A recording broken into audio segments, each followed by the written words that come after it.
Now we will see the intake and exhaust system. Check the air cleaner first of all if the vehicle emits black smoke. Never miss the replacement cycle of the air cleaner.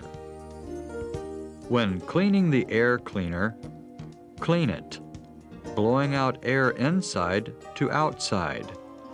But don't impact on the air cleaner too much by force. Next, we will see the turbocharger and intercooler. First, the turbocharger is mounted to the D4AE and the D4AL engines. The compressor wheel of the turbocharger compresses intake air by using wasted exhaust gas energy, and then put the compressed air to the combustion chamber by force. As a result, engine output power is increased. The turbocharging effect happens when the engine runs from 1,200 to 1,400 RPMs. And the speed of the turbocharger at this moment is 90,000 to 170,000 RPM and 40,000 RPM when idling. High temperature is generated from inside of the turbocharger while the turbocharger is rotating at high speed. Intake air temperature is increased by transmitting heat from the exhaust gas through turbine wheel, shaft, and compressor wheel. And also, the oxygen density in the actually inhaled air of the cylinder decreases as much as the temperature increases. The intercooler increases the density of oxygen by decreasing the temperature of the intake air. When the density of the air increases, it will be able to improve the combustion efficiency and the engine's output power. The intercooler is installed on the D4AL engine only. In addition, the wastegate actuator mounted on the turbocharger prevents the turbocharger from overrunning and excessive high pressure inside the airtake manifold. It controls the boosting pressure properly by applying the extra exhaust gas to the wastegate actuator. It will seriously damage the turbocharger if the wastegate actuator is damaged. Features of the turbocharger are as follows. 1. Improvement in drivability by power up. 2. Quietness by decrease in noise and vibration.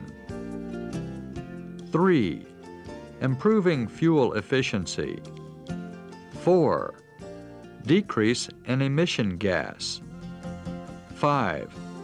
The turbocharger engine increases its output power by 20 to 50% with the same displacement, and it is possible for the size and weight of the engine to decrease.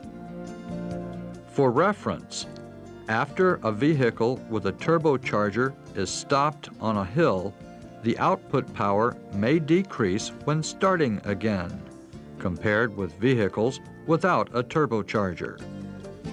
Because the compressor wheel blocks the air influx before the engine RPM reaches to the proper range of 1,200 to 1,400 RPM for the turbocharging effects.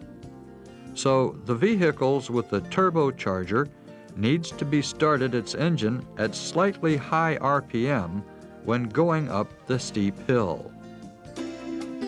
Now, let's see how to keep the maintenance of the turbocharger.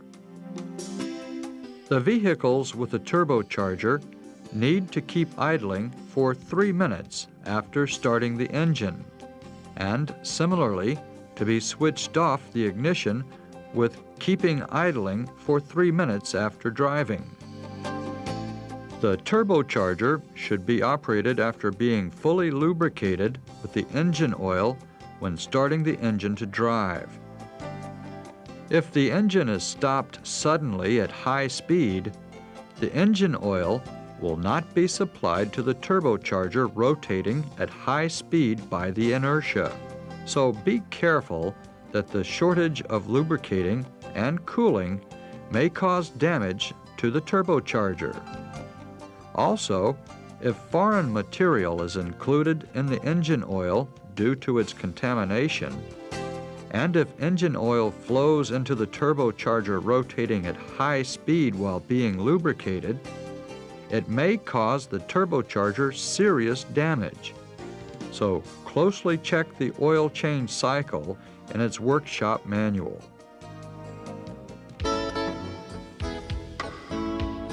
Keep idling for over 3 minutes after starting the engine, and then drive. Keep idling for over 3 minutes before switching off the ignition after driving. Keep cleanliness of the engine oil. We will see how to adjust the clearance of the intake and exhaust valves. First, rotating the engine to align the indicator to 0 on the line of 1 and 4 engraved on the crankshaft pulley. Next, check and adjust the clearance of the valve marked 0 in the following chart when the number 1 cylinder piston is at the top dead center of the compression stroke.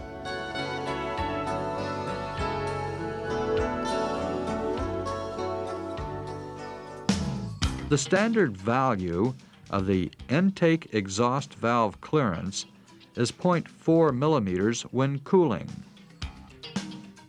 If it is out of standard value, so loosen the lock nut and then adjust the clearance by using the adjusting screw.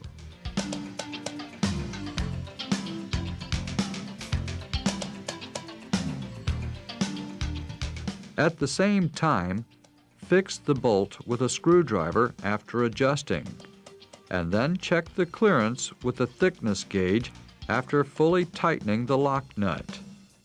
Rotate the crankshaft 360 degrees, and then check the clearance of the rest of the valves, which are marked with an X.